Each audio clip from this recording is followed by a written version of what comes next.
Tem que dar o texto, né? Esse projeto é o Cinelab e ele foi apoiado financeiramente pela Secretaria de Cultura do Estado, juntamente com o governo federal, no prêmio Cultura na Palma da Mão, via Lei Aldir Blanc. É isso. Obrigado, Secult. Vamos lá pro slide.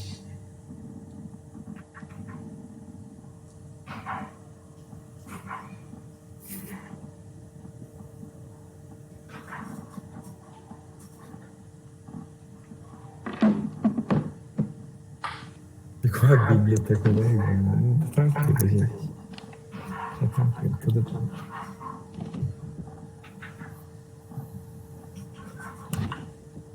Então, ontem eu comecei dizendo que, para a gente começar a fazer uma história, as inspirações devem ser genuínas. Comentei também que eu e meus parceiros de escrita, a gente acredita muito na autoficção, que tem muito a ver com esse lugar genuíno da escrita, e o quão é importante se fazer perguntas quando a gente está começando a criar uma história, né? Que aí vem a pergunta do porquê fazer esse filme, quais são as suas intenções, e quanto mais você trazer mais para perto de si seu filme, mais você vai conseguir justificar ele, pensando que seu filme é um projeto e seu projeto vai passar pela mão de outras pessoas e precisa ser algo genuíno para você conseguir dar conta de passar isso para outras pessoas e levar isso adiante. É sempre importante.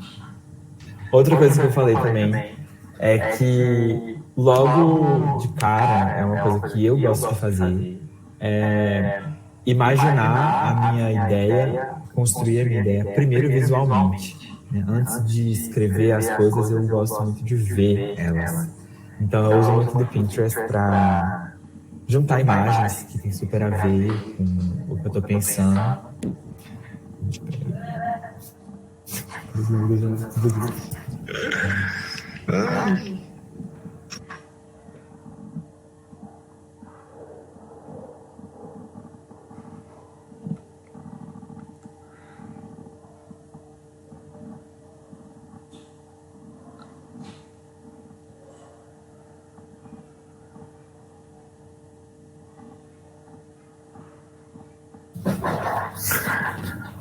Voltei, gente.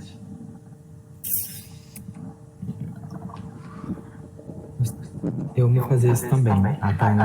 Essa coisa do mood board, né? É muito bom. Eu gosto porque, assim, eu acho que você consegue construir muito mais, né? Quando você tá ali pensando na ideia, você consegue. Eu acho. Pelo menos na minha concepção, gente, eu sei que tem gente que pensa em áudio primeiro, né? Mas eu acho que é muito visual.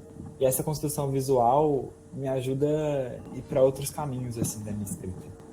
Aí eu coloquei esse do Pinterest, eu mostrei ontem, né? Foi um moodboard que eu criei para o primeiro curta que eu dirigi e escrevi, que tem super uma pegada assim, tipo, incel, internet, política. E aí eu fui juntando essas imagens, o nome do filme chama Vermelho, então tem muita coisa vermelha aí.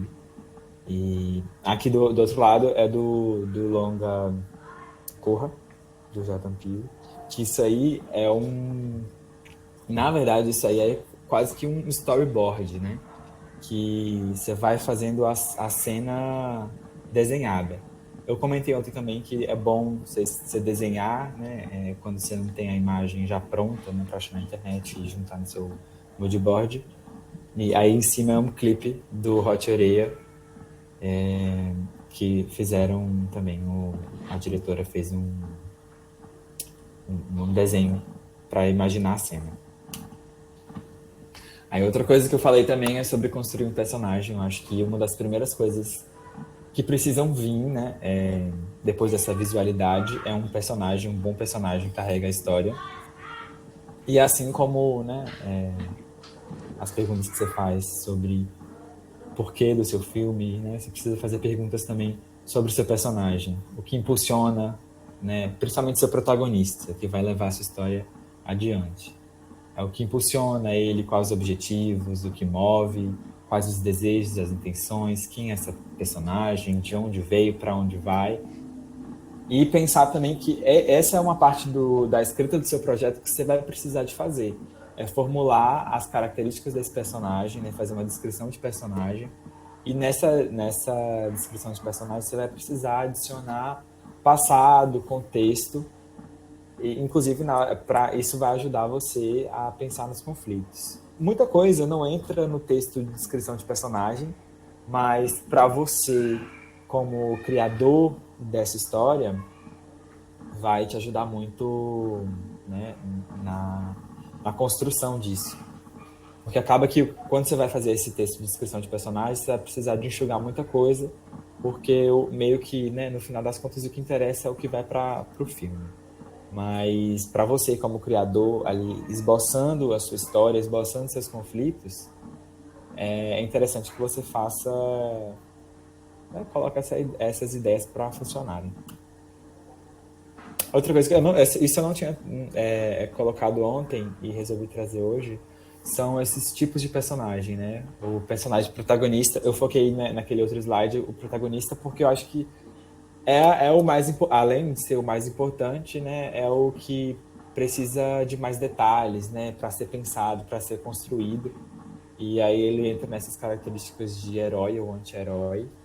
Não vou entrar em jornada do herói, gente. Eu acho que é muito necessário, enfim, criar outras narrativas além de narrativa do jornada do herói. Mas só citando aí para ter essa noção de que, né, essa relação do herói é a do protagonista. E o antagonista, que é o que equivalente ao vilão da história, né? Tá ali, né, pau a pau com o protagonista na busca de competir, né, com ele.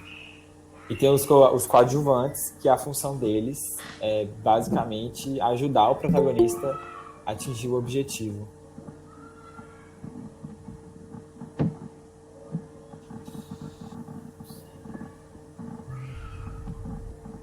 É uma das partes mais divertidas, o moodboard, né? Eu também acho. Outra coisa relacionada a conflito, né? Pensando aí nessa estrutura de conflito e tal. Eu também citei que alguns filmes, né? Esses filmes não ficcionais, tipo documentário, ensaio experimental, não necessariamente possuem conflitos. E, na verdade, nem os narrativos, assim, pensando bem, precisam necessariamente ter conflitos, mas eu acho interessante que se pense em conflitos, né, por mais que eles sejam abstratos, ou então acho que a estrutura de conflito pode ajudar muito na questão de criar a história, né? E aí está um exemplo para pensar nessa estrutura básica, né, do conflito e da história como um todo, né, e essa jornada também do personagem, que aí ele vai ter um ponto de partida, vai passar por conflitos, sonhos ou desejos, né? Eu falei disso também ontem, que às vezes, né, essa ideia de conflito é muito relacionado com a questão negativa, né? Passar por algum problema, passar por uma situação complicada, e às vezes não é bem sobre isso, pode ser sobre um sonho, pode ser sobre um desejo, e que vai gerar desafios e chegar num ponto de chegada, né? E, de novo, se fazer perguntas do tipo onde a personagem começa, onde termina, onde deveria terminar, e qual a jornada desse personagem. E aí, depois que você pensa, né, em personagens e imagens e tudo isso, você precisa começar a pensar em cenas, porque o roteiro é feito de cenas. E aí começar a se questionar o que de fato leva a história para frente, né? E se fazer perguntas do tipo: quais são as cenas que levam a história para frente, o que é narrativamente mais eficaz para a história avançar, e ter essa noção de que toda cena precisa ter uma função, mesmo que nada aconteça, assim, né? Eu não falei muito dessa questão de cena ontem, mas isso essa construção de cena é uma coisa que a gente leva muito pro roteiro final, né? Lá pro formato Master Scenes, que a gente chama. Eu vou falar disso mais pra frente. E, enfim, mas é pensar que você precisa de construir cenas, né, para fazer essa história ser contada.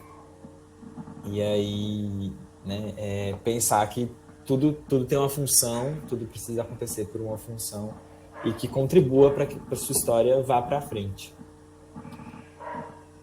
Aí trouxe também a estrutura de 3 atos, que é um pouco relacionado com essa outra linha aí que eu trouxe. Só que aqui está mais esmiuçado, né? É que existe os 3 atos. O primeiro ato é de apresentação, o segundo ato é o de confronto e o terceiro e último é o de resolução. E aí, no meio disso, a gente tem o começo da história com um incidente citante. Depois que esse incidente citante, a gente tem uma primeira quebra, né? Que é o ponto de virada.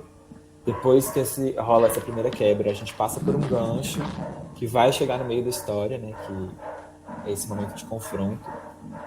Vai para outro gancho e desse gancho a gente tem outra quebra que vai levar ao clímax. E, enfim, a resolução dessa narrativa. Isso considerando que isso é uma narrativa clássica. Não, clássica não, né? Mas tradicional.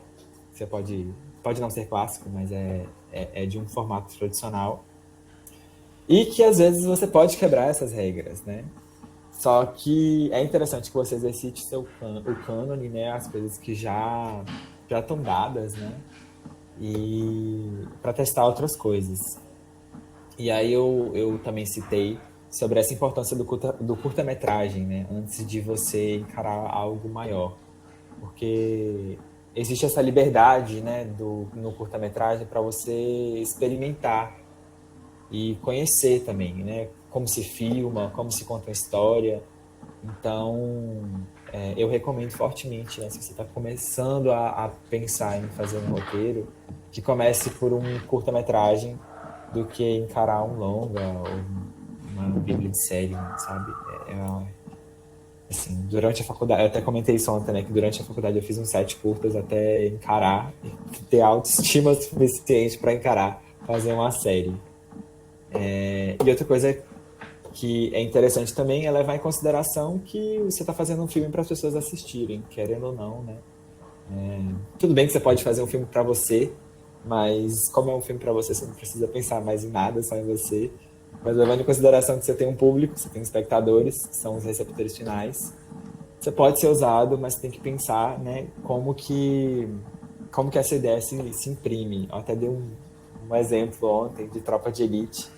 Eu gosto muito dessa história, né? Que o diretor roteirista de Tropa de Elite pensou em uma ideia e acabou gerando outra quando chegou no receptor final, né? E ele teve que consertar no próximo filme, no Tropa de Elite 2 e tal, foi uma maior confusão. E, enfim, mas o filme acabou virando um clássico. Só que talvez de um jeito que desagradou o autor, né? Que era, enfim, meio decepcionante. Tá, sobre essa questão de autor, é interessante também a gente pensar, e principalmente nessa parte de curta-metragem, o como que isso vai formando um traço do autor, né? A gente vai desenvolvendo os nossos interesses, como a gente filma, como a gente conta a história, quais são os temas que a gente fala sempre, né? Isso é uma coisa que a gente vai percebendo também nessa experimentação do curta-metragem também, né? Durante a faculdade eu tive essa oportunidade, né, de a gente ir fazendo e identificando o que a gente gosta, o que a gente não gosta. E cineastas brasileiros, tipo o Kleber Mendonça Filho, ele tem muitos curtas-metragens.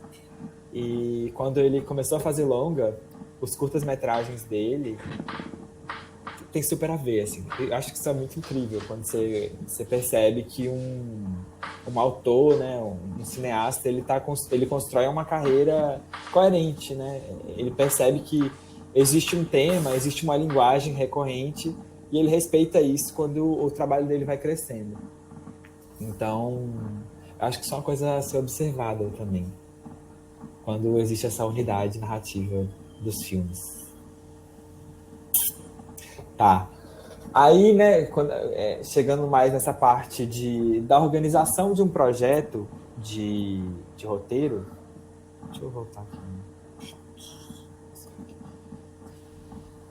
Nessa organização de projeto mesmo, o que se recomenda, né? Isso é totalmente quebrável, refutável, mas a ordem que se segue é essa. Primeiro a gente faz uma storyline, depois da storyline a gente faz uma sinopse, depois da sinopse a gente vai para um argumento e depois do argumento a gente vai para uma escaleta, da escaleta a gente vai para o roteiro. Ou seja, é uma caminhada muito longa até chegar no roteiro.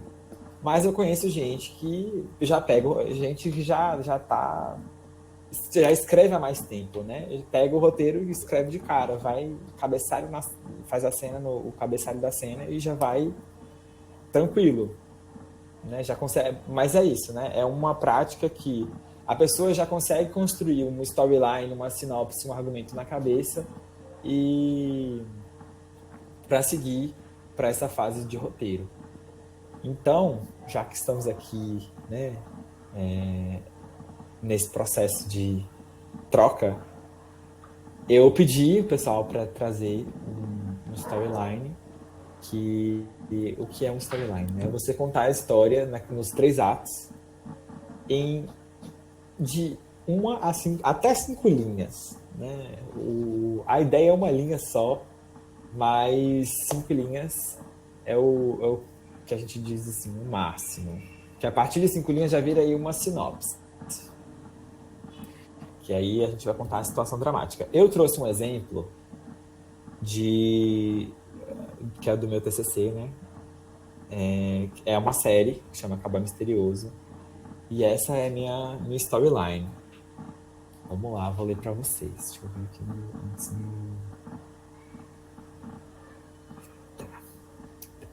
Vamos aqui primeiro, que eu vou mostrar para vocês como que eu fiz essa, né? Enfim, depois de voltar para a sua cidade natal, com a sua própria vontade, aí aqui a gente já tem o incidente citante, que representa aí o primeiro ato, né? Gustavo se apaixona por Cowboy Misterioso em uma festa de vaquejada. Aí aqui já tem o segundo ato, que né, é o desenvolvimento. Gustavo está se apaixonando por Cowboy Misterioso em uma festa de vaquejada. Aí vem agora o terceiro ato, que é o desfecho, né, dessa história. E redescobre o interior de onde veio. Então aí é a forma mais compactada de contar essa história, que aí, assim, é uma série, é uma bíblia de série, né? E tem um formato diferente de curta, né? Posso mostrar também uma storyline de curta, mas é porque é isso. Quando essa é a diferença. Quando você faz uma storyline de curta, de um longa, para uma de série. É que a storyline de série, você tem que adicionar o motor, né? O que move os seus episódios. E aqui no caso, né, nessa storyline, o que está movendo a história é a paixão de Gustavo por um cowboy misterioso e essa redescoberta do interior de onde ele veio. Então aí a gente consegue entender que os episódios vão se passar, né, abordando esses assuntos. É isso. Eu vou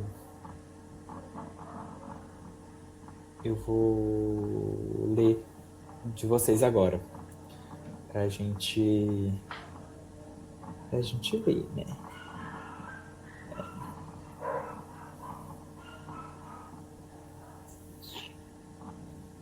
Eu vou jogar aqui no chat mesmo, é bom que todo mundo vai lendo e acompanhando.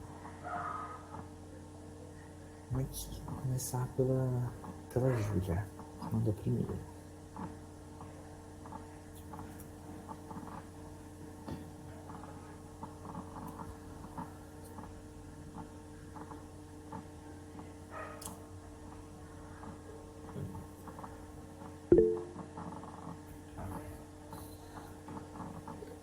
Aqui.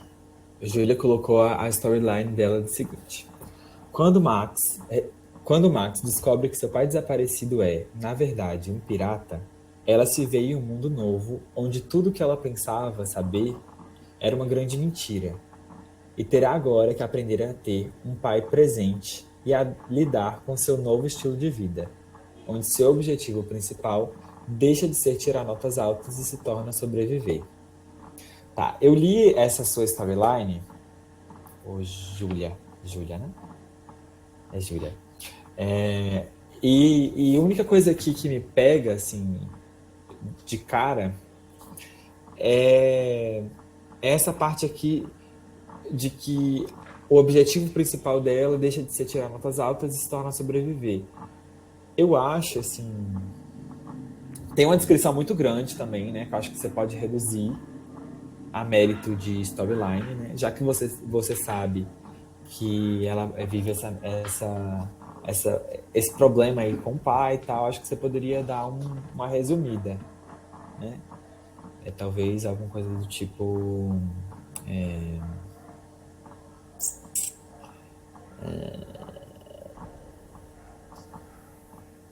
algo que centraliza. Eu acho que aqui nessa storyline, pelo menos para mim, né, lendo aqui o que você escreveu, tá muito centrado com a questão dela com o pai.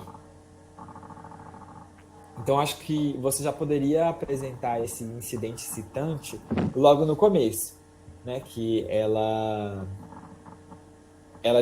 descobre, né, que o pai desaparece, ela reencontra o pai desaparecido e descobre que ele é um pirata. E aí depois disso você já joga já o desenvolvimento, né, que provavelmente ela vai ter que encarar uma nova vida. E aí você joga o desfecho aí, que me parece muito aberto, acho que você tem que pensar mais. E isso também é uma outra dica. Às vezes você começar a pensar numa história pelo final, às vezes é mais interessante. Pode te ajudar. Tipo assim, pensar no clímax, sabe? Mas essa questão aí de sobreviver me parece que é o desfecho dessa história, o ato 3. Então, enfim, eu acho que para uma storyline você poderia dar essa compactada, entendeu? Mas eu gostei. Acho que rende bastante. Com mais um resumo. Acho que às vezes não um resumo, mas tem mais cara de sinopse. Eu vou falar mais depois sobre o sinopse. Eu vou falar mais sobre o sinopse e você vai entender. Que, assim, você não precisa jogar fora esse texto, tá? Ótimo. É um bom começo. Só que aí é você entender que você, para uma storyline, você vai precisar de resumir isso ao máximo para conter os 3 atos mais bonitinhos. Eu tô muito de curiosidade para saber em que tempo se passa essa história de pirata. É verdade, aí, ó, outra observação. É interessante porque, né, é pirata. E talvez, né, seria interessante marcar o tempo. Boa observação. Carol, meu caneta é enorme. Tô aprendendo. Peraí, que eu vou ler outro agora. O da Carol.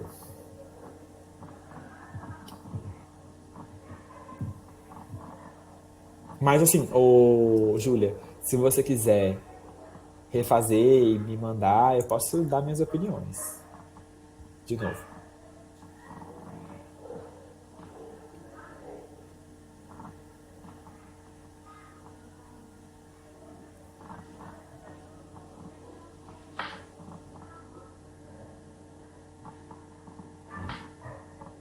Para alimentar aqui.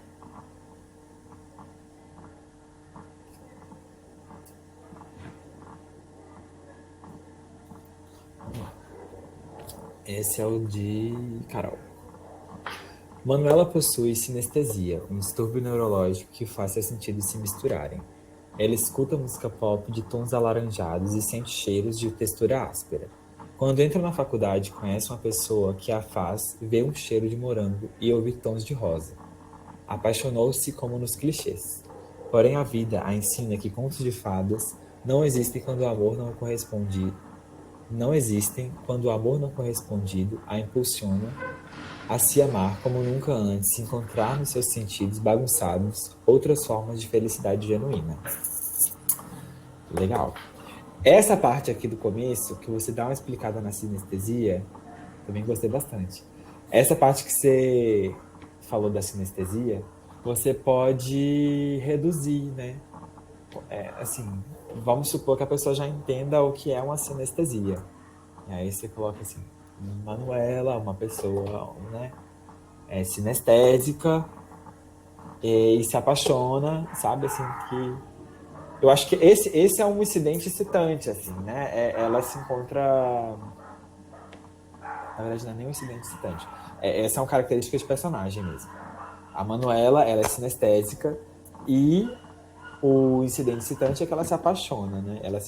O incidente, na verdade, é o cheiro diferente, né?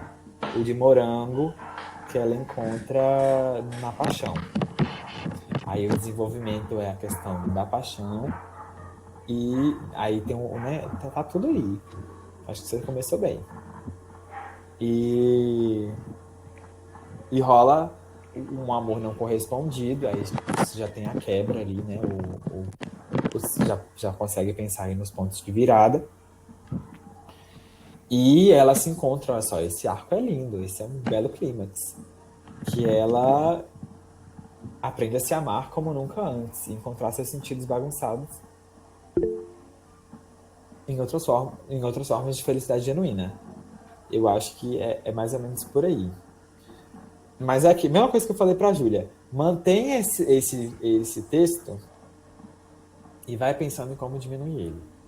Porque depois você vai ter que crescer ele mais ainda. O próximo passo é, tipo, ir crescendo esse texto ainda mais. Se você for ir lá na frente. Agora eu fiquei curioso para saber qual é a felicidade genuína. Pois é, essa é uma observação boa também. Ficou meio caixa preta, essa coisa aí, felicidade genuína. Outras formas de felicidade genuína. A gente não sabe muito... E a gente tem que saber, né? Quando a gente lê o storyline, a gente precisa saber do final. A gente precisa saber o que é que ela encontra. Mas eu acho que eu consigo entender também que ela encontra o amor próprio, né? Ela encontra em si, né? Nos próprios... O negócio, às vezes, é reconstruir essa ideia para ficar melhor aí o seu texto. Preciso resumir mais. No storyline cabe um mistério sobre a história, deveria ser mais explícito. Então, storyline tem que contar tudo, gente. Essa coisa de esconder, ter um mistério e seduzir o espectador é uma coisa que você deixa para a sinopse que vai para a distribuição. É um outro tipo de sinopse. Não é a sinopse que você vai levar para o seu projeto. E sim, quando você vai distribuir seu projeto. É diferente. Entendeu? Então, imagina só você chegando lá numa mesa de pitching, né, para vender seu projeto para Netflix, um exemplo. Aí você chega e fala assim, então, eu vou contar uma história e tal, e você conta a história todinha, e quando chegar na parte do final, você vai falar assim, quer saber o final? Só você me dá o dinheiro.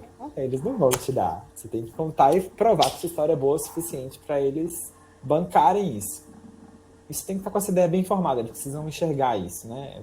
Às vezes não Netflix, mas às vezes um edital, sabe? Você precisa passar por isso de entender bem o seu final e eles precisam enxergar que você entende, né, o seu final.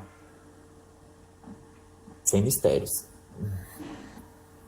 Mas aí, outra dica, Jonathan. O que pode ser feito é você utilizar as palavras a seu favor. Tem palavras que você pode usar que vai seduzir mais e dar até o tom do que você está querendo propor. Por exemplo, você vai fazer um filme de terror. Às vezes você usa umas palavras que dá mais esse tom do terror para, sabe? Você tem que brincar muito com essas palavras. No caso, esse exemplo que a gente trouxe aí da Carol. Da Carol, você dá para ver que é um filme que está relacionado à paixão, né? Essa questão do afeto. Então, você usar umas palavras mais bonitinhas na hora de escrever, que vai imprimir a identidade do seu filme, é interessante também. Carol, era mais ou menos essa a ideia sobre amor próprio mesmo. Legal. No storyline a gente fala do final, mas sem falar do final, não. No caso, o storyline seria para a produção e não para o telespectador. Exatamente. Exatamente. Inclusive, o que eu vou falar próximo, depois que eu ler o storyline de vocês, eu vou falar do sinopse. E sinopse é a mesma coisa. Por mais que a gente já tenha esse costume, né, porque né, a gente está numa posição de espectador final. Então, a gente tem que ser seduzido por um texto que vai levar a gente a assistir o filme. Mas nesse caso é um texto interno, né? É uma coisa para você na produção, né? Na hora de você roteirizar isso. Tá, tá bem. Volta aqui. Vou ler o da Tainá agora. Eu vou ler o seu depois. Eu vou seguir na ordem aqui que me enviaram.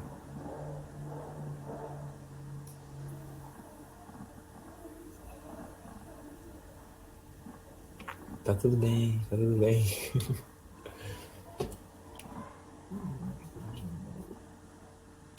Esse negócio da vergonha é uma questão mesmo. Porque às vezes a gente faz uns filmes tão pessoal e aí tem que mostrar pra todo mundo. Faltou essa parte aqui.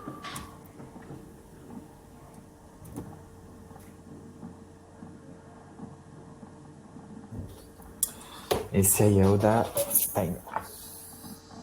Quando Andrew, filho de uma estrela do rock, faz uma declaração um tanto quanto polêmica a respeito de seus pensamentos sobre músicas atuais, Bruce, o cantor mais queridinho do país, não pensa duas vezes para rebater. Deixa eu ver se eu entendi. Faz uma declaração tanto quanto problemática a respeito de seus pensamentos sobre músicas atuais. Isso aqui é meio caixa preta, tá?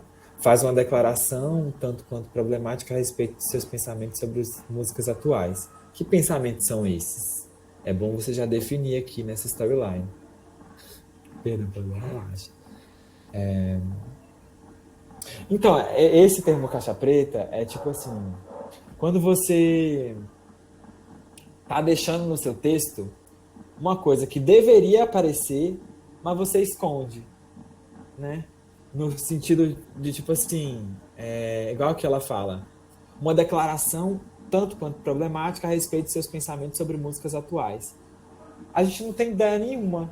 A gente sabe que é polêmico, a gente sabe que é um pensamento a respeito sobre músicas atuais. O que ele está pensando, a gente não sabe. A gente não sabe se é machismo, a gente não sabe, sei lá, se é racismo, a gente não sabe.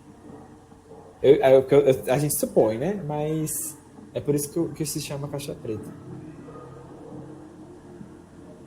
Tava com medo de ficar tranquilo. Isso, é quando fica muito implícito. É exatamente isso. Pegou bem. Vamos continuar aqui. Bruce, o cantor mais queridinho do país, não pensa duas vezes para rebater. E isso já foi mais que suficiente para causar um tumulto nas redes sociais. Mas, para tentar limpar a imagem do filho, indiretamente a sua, ela já tem filho. Tem um filho. De quem que é o filho? O filho é do Bruce, talvez? Ou do Andrew? Fiquei confuso. Charles implora para que Bruce finja que tudo não passou de uma brincadeira de amigos. Então quer dizer que o Charles é filho do Bruce, então. Mas para que as pessoas acreditem, os dois marcam diversos encontros em público. E dessa convivência, um sentimento surge para virar a vida desses dois jovens de cabeça para baixo. Eu não consegui entender muito. Se você quiser me falar, para me dizer, eu não consegui entender muito a questão aqui. Talvez seja por isso, porque eu não sei qual que é a problemática dos pensamentos aqui, que está aqui em cima. Talvez seja alguma coisa relacionada a isso. Peraí.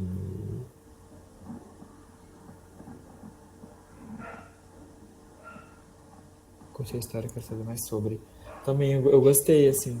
Eu estou amando a história de vocês, eu só imagino uma coisa dele falando mal das músicas mesmo. Ah, tá. Pode falar por aqui, por jeito que você quiser. Eu vou estar lendo. Entendi. Tá, falar. Então é como se fosse uma treta pessoal, assim, né? De artista. Entendi. Entendi. Ó, aqui, acho que tem que pensar igual eu tava falando, nos atos. O primeiro ato, a introdução dessa história é a polêmica, né? E eu também eu gosto disso aqui, que é uma coisa que precisa de ter mesmo. Essa descrição do tipo, filho de uma estrela do rock, às vezes até melhor do que ter o nome. Isso é uma dica que eu já recebi enquanto eu estava na faculdade. Que quando você vai descrever um personagem numa storyline, às vezes é interessante você colocar não o nome dele, mas algo que define uma característica forte dele. Então, tipo assim, quando um filho do estrela do rock, sabe? Uma coisa às vezes de tirar o nome. Mas pode deixar o nome para você conseguir ir pensando, mantendo o texto mesmo. Mas é isso. Eu acho que aqui o conflito está em cima né, do que ele disse, e para limpar a barra aí já vira os desafios, né, de limpar a barra.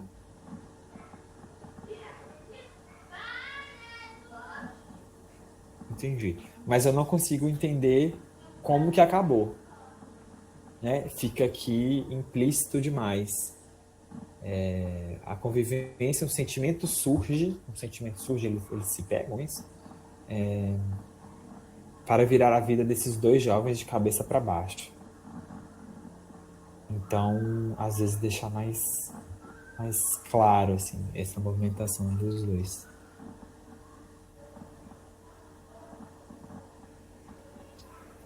Mas pode reescrever e me mandar, que eu vou estar lendo e posso te dar um retorno. Massa, massa. Isso, a Júlia falou o negócio da anestesia e da sinestesia. É, uma garota com sinestesia, não. Isso é mais interessante mesmo. É mais interessante. Eu vou agora ler o próximo aqui, tá? Pietra.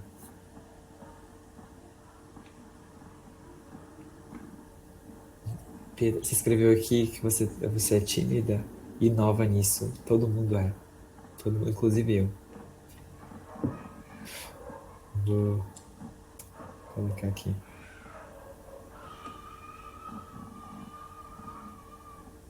Eu fico meio perdido no que contar, porque escrever pouco parece que eu tô deixando algo importante de fora.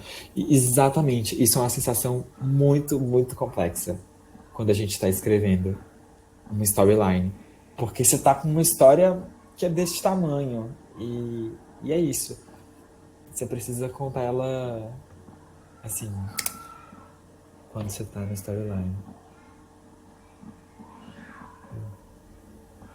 Mas você é tímida, mas eu posso colocar o seu storyline aqui pra gente ler?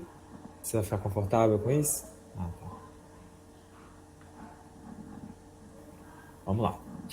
No ano de 1960, depois de uma grande discussão com seu pai, Ana decide fugir de casa para viver da maneira que desejava, livre. O que ela não imaginava era a longa trajetória de luta que precisaria passar. Logo, ela encontra um grupo de mulheres que desejavam lutar por sua liberdade e independência. Juntas, elas vivem os momentos mais intensos de suas vidas. Tá. Acho que você começou muito bem, só que no final, eu fiquei sem final. Esse é o único problema, né? Que ainda tá meio cheio, assim, o texto, né? Dá pra dar uma enxugada. Depois de uma grande decisão com seu pai. Tem essa parte aí, talvez dá uma diminuída, né? Às vezes assim, nos anos 60,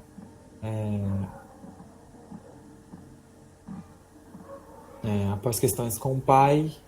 Aí que, Ana, eu vou dar a mesma dica que eu dei para as outras meninas, de colocar um adjetivo, né? que para a gente já entender como que ela vai reagir diante do conflito, né? Decide fugir de casa para viver a maneira que desejava. Livre.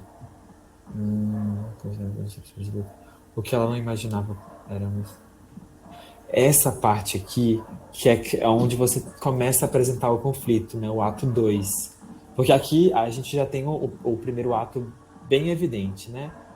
Que é uma discussão com o pai e essa fuga, né? É o incidente incitante que vai levar ao conflito. Então, o conflito é a trajetória de luta que precisa passar. Só que aí essa luta, às vezes você precisa mensurar isso melhor. Talvez, sei lá, imagina, ela fica sem casa, ou então onde morar. Não sei. Vai do que você pensa, né? Mas acho que às vezes, né, alguma coisa assim. E no meio desse conflito, né, gerar desafios para ela, que aí o desafio é essa luta, né, que ela vive. E uma das coisas que ela pode é essa parte, né, do grupo das mulheres que se juntam para a liberdade e independência. E aí você faz um marco já indo para o clímax, né, que ela já encontrou sua liberdade e independência, juntas vivem momentos intensos de suas vidas. Talvez, para uma série, eu acho que isso tem cara de série, viu? Eu acho que isso tem cara de série. Porque aqui, ó, essa parte de vivem momentos mais intensos de suas vidas, eu acho que isso gera muitos episódios. Talvez, se você estivesse pensando no formato de série, poderia encaixar também. Legal que você pensa em série. Legal. Série da época, eu acho que isso é assim. E já que você tá pensando em série, o que você poderia acrescentar aqui é... Acrescentar não, é só enxugar mesmo, eu acho. Só essa questão ali do pai, né? E especificar um pouco qual que é a luta dela, né? Que aí dá pra gente ter mais noção. Mas bem legal, parabéns. Vou ler outro aqui agora.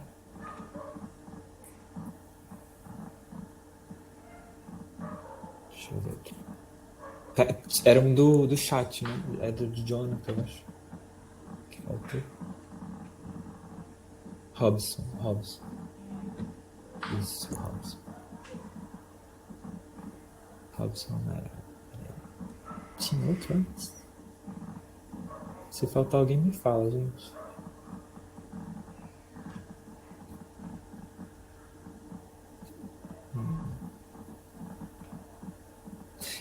Sim, tem essa questão da data, Pietra, que marca mesmo. Eu pensei nisso também. Só que pensar em... Às vezes... Porque também, pelo jeito, você não tem só uma personagem, né? E é total sobre essa protagonista. Então, é pensar mais, assim, eu acho que às vezes é sobre isso. Você levar para uma questão de pensar no desenvolvimento da sua personagem, né? E pensar no que ela pode viver para isso gerar episódios e tal.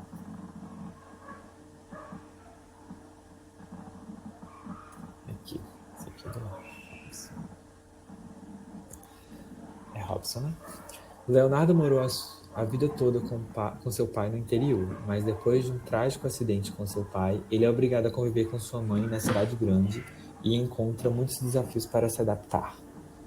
Leonardo morou a vida toda com seu pai no interior, mas depois de um trágico acidente com seu pai, ele é obrigado a conviver com sua mãe na cidade grande e encontra muitos desafios para se adaptar. Tá, aqui tem esse incidente excitante, que é o trágico acidente, rola um trágico acidente. ele, que é um menino do interior, vai morar na capital, na cidade grande. E rola os desafios. Só que aí eu acho que o problema é que o conflito não está muito bem estabelecido. Você tem que imaginar, por exemplo, quais são as possíveis questões que podem surgir de um menino que saiu do interior. Não tem nem essa especificação, tô falando menino achando que ele é meio jovem. Né? Mora com pai, mãe, provavelmente ele é jovem. Pensar que ele está saindo do interior para ir para a capital, então isso gera questões, né? Então, trazer para o texto qual é a questão que ele vive.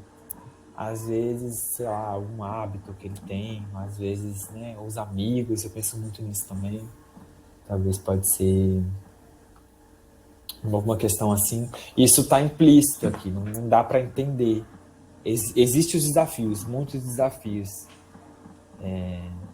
E às vezes não rola. Mas aí, enfim, né? É o mesmo caso que eu vou falar para Pietra, que eu falei para Pietra. Se for uma série, a gente já tem um motor, né? Que a gente já pensa de outra forma. Já tem um motor bem evidente. O motor aqui é ele nessa cidade grande, né? E esses desafios. Então, não sei qual é o formato que você está pensando.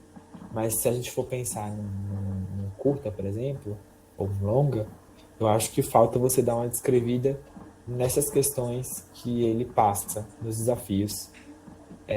Definir melhor, sabe? E, na verdade, também falta o ato 3, né? Como que isso vai acabar? Se ele vai terminar bem, se ele vai se adaptar. Aquele você dá essa indicação que ele do adaptar. Se vai dar certo ou não, se ele vai ficar feliz, vai ficar triste, é importante você já marcar isso no seu texto. Eu acho que acabou aqui, né? Todo mundo. Eu li o de todo mundo? Ele tinha mais contato com a família paterna, pois seus pais são separados desde quando ele nasceu. Tá. E ele mudando para a capital fica distante da família, amigos e principalmente a falta do pai. Exato, coloque isso no seu storyline. Fala que, né, às vezes, na hora de você descrever esse personagem, você joga assim, que ele é muito ligado ao pai, ligado à família, que aí você já consegue apresentar um possível conflito. Massa, eu acho que eu li de todo mundo, né? Nossa, o horário tá meio que acabando, mas eu vou passar só o restinho aqui que eu tenho. Peraí, demorou também de começar. Passa aqui. Então, depois do storyline, a gente vai pra sinopse. Depois da sinopse, quer dizer, né, quando a gente chega na sinopse, a gente tem aí mais palavras, né, mais linhas. A gente tem de 10 a 15 linhas para fazer ainda assim uma descrição abreviada com informações sobre os personagens principais da história. Porque é isso, no storyline a gente é muito breve, né, nessas características, na hora de apresentar o conflito. Às vezes, né, no storyline você não coloca nem personagens coadjuvantes, né? A gente só joga ali o protagonista e pá. E na sinopse é um lugar legal para você trazer mais coisas, você vai ter mais linhas e pensar também que nessa síntese, né? Uma boa síntese faz com que o leitor queira mais do filme. E essa é a sua intenção. Sua intenção é chegar lá e vender seu filme, né? Conseguir vender o filme, eu digo, até para sua equipe. Né? Você precisa de um bom texto, de uma boa síntese, até para conquistar a sua equipe. Para além das questões comerciais. Né? E aqui eu trouxe uma sinopse que é do primeiro episódio da minha série, que, enfim, aí já é a sinopse, né? Ao descobrir que seu pai se envolveu em dívidas com a agiota, Gustavo é forçado a voltar para sua cidade no interior da Bahia, contra a própria vontade, para assumir os negócios da família. A convite de Débora, uma amiga de infância, Eles vão a uma festa de vaquejada e juntos se preparam para assistir o grupo de swingueira Companhia do Cowboy Misterioso. Gustavo troca olhares com o cowboy misterioso e se sente atraído por ele.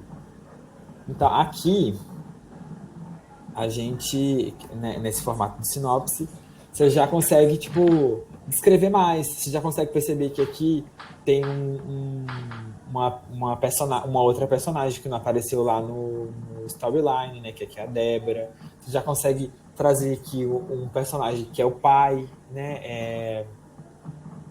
Enfim, e consegue trabalhar uma outra dimensão do seu storyline. Enquanto lá no seu storyline você está falando as coisas que é o cerne da coisa, você tem a sinopse para desdobrar mais questões e tal. Mas é total uma questão de pensar em linhas, quantidade de linhas. Né? Lá no storyline você tem 5 e na sinopse você tem de 10 a 15. E na verdade, o storyline de 5 linhas é bem raro. É uma coisa que é bem rara. Geralmente é uma coisa assim, 2 linhas. E aí, enfim, se vocês quiserem, já caminhando para o fim do encontro, vocês podem. Essa série vai existir mesmo? Quero assistir. Vai assistir. Tomara que ela seja comprada em breve e vocês vão assistir. Ah, eu posso passar depois coisas que eu fiz para vocês verem. Isso é uma coisa que eu tava pensando também. Às vezes trazer um roteiro de algo que eu já fiz, assim, um roteiro na íntegra. Minhas produções estão publicadas em algum canto. Tem vários cantos, mas tá meio espalhado. Mas eu posso mandar para vocês. Eu acho que eu vou trazer no próximo encontro um roteiro na íntegra do último curta que eu fiz. Acho que vai ser legal.